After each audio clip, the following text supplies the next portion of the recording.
Oh, hello! Welcome. Good to see you, mate. Cheerio, bloody brilliant. Just like to say, welcome to Movie Lives. Yeah. All right. See, am I too high up? Well, that's pretty good. Move a little closer. All right.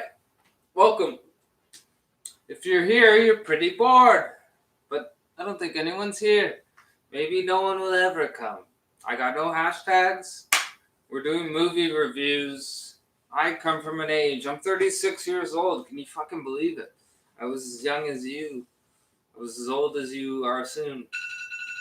I got alarms going off. Life. It's hectic. But today, we're not going to talk about life. We're not going to talk about stress. We're going to talk about film. We're going to talk about, how we like our own personal movies, genres, artists, character actors, storytellers, and the beautiful ways that film have inspired our journeys in life. As life can be so short, life can be so long, life can be so sweet, life can be bittersweet. But movies have been a big part of our society. Humans in general have been natural born storytellers, where it came from scripture to books to tapes to video and to action films we see in these days. Anyways, I didn't really have anything planned. We're live, but maybe we can go back in time. We'll start earlier. We're going to start with a movie that is, I don't think, very much talked about in the mainstream of film and cinema. An artist who is probably in his own right one of the best of all time. I'm talking about Stanley Kubrick, obviously. So many good films that he's made. For me, The Shining was definitely one that blew me away. Incredible filmmaking. Would love to do an in-depth discussion about The Shining. That'd be awesome. But Clockwork Orange was the one that definitely changed me as a young lad. I'll tell you a story about Clockwork Orange and me. It could be a fairy tale storyline. But Clockwork Orange, this movie fucked my head. It disturbed me deeply. And I think that was the message of this film. And I think the message of this film was, you can be evil, you can be good, you can be terrible, but it doesn't matter what you are. If you don't have connections, you're nothing.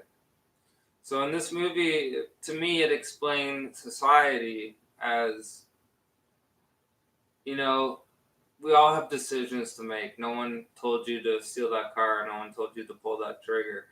I've made my mistakes, but I never did anything that have gone beyond words. And in this film, you're looking at a group of people that have done atrocities, that of which Nazis would think cruel. And eventually, when the one person who wanted to become human again and try to be good, society created him into a feeble monster of pain and fear. And then the ones that did not get caught by society, who he was doing evil deeds with, have continued to do their deeds. And not only have they continued to do their deeds, they've become part of society. They've become police officers. And there's a very vicious scene in the end. When I was a kid, I didn't comprehend it, and I'm glad. When I was an adult, I almost puked at the atrocity of the ending of this film. And I think that's why this film's not very talked about. It's like kind of become a risque, put a poster on your wall. Clockwork Orange, like everyone thinks that's a bow and arrow. He's holding a knife. It's not like something special.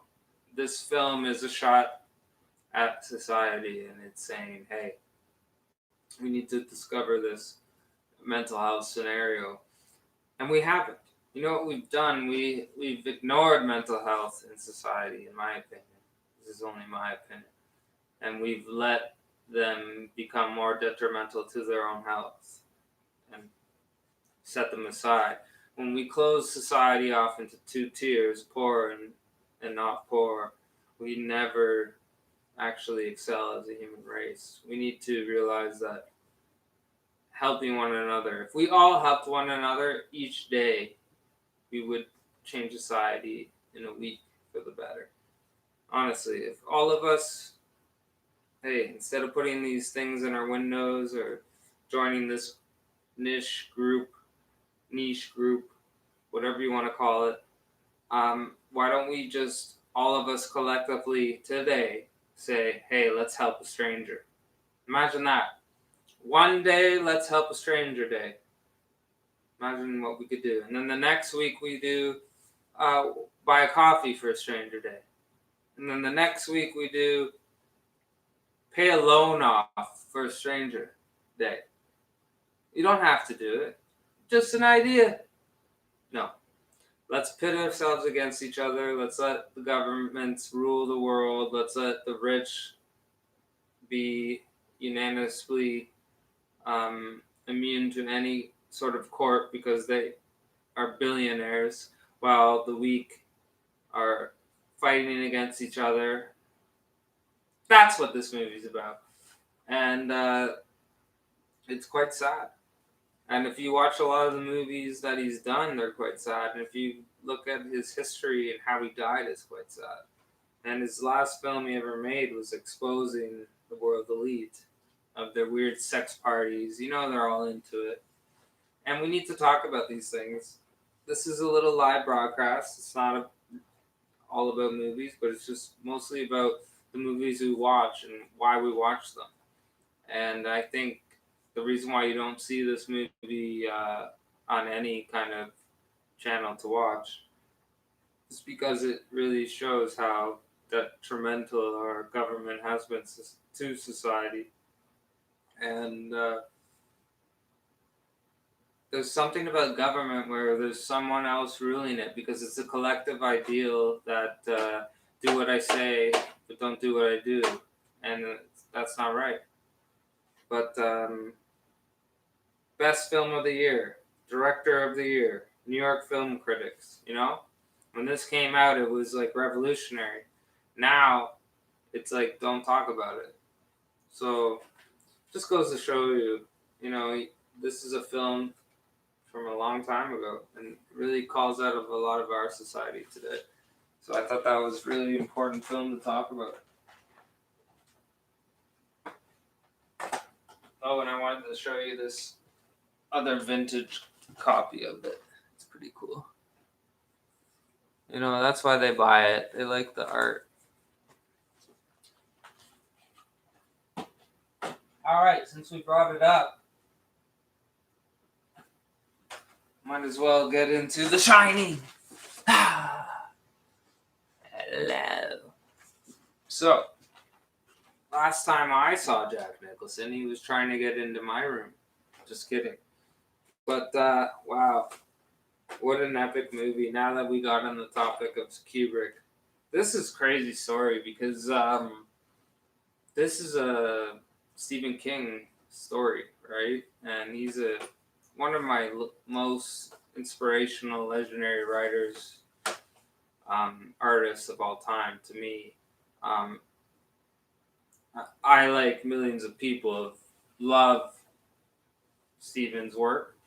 And, you know, this was one of his greatest masterpieces. And I read his book and I saw his movie. And he hated this film, okay? Because, in my opinion, I think he hated this film because it wasn't the way he wrote it at all. It was taken out of context. There was different things. They kind of hyped it up Hollywood wise. They made it much more entertaining and scary. They made it terrifying. His story was more of a logical story, and we can get into that later. But I want to talk about Kubrick's art, and this was probably one of the best filmed horror movies of all time. You can talk about Exorcist, William Friedkin, he's great, amazing. You can talk about Jaws, Steven Spielberg, amazing. You can talk about Hellraiser with Clive Barker, amazing. You know, you can talk about John Carpenter, Halloween, amazing. But I don't think anyone could have expected a horror movie from a guy who didn't do horror movies. He did period pieces, he did realisms of society, he did stuff like that. I mean, all had horrific aspects. But when he did this horror movie, there was none other than this, The Shining. The filming at the beginning with the helicopter and ominous feeling of, man. This is the beginning of the movie. I'm already terrified. Like the girlfriend in the car at the drive-thru is like already grabbing your arm, and you're going, all right, and you have no idea what you're in for. But The Shining, so cool. The telepathic idea between the Shinin and Shining, and knowing what was right and wrong, and knowing about spirits, and the secret context behind the whole film, with the Indian burial ground and the Indians who were they were really used as parts. Like there was a lot of if you're in the storeroom, there was things about. Sorry, I'm getting a phone call. There was things about native tobacco and stuff that is like people still talk about today, conspiracy theory or not.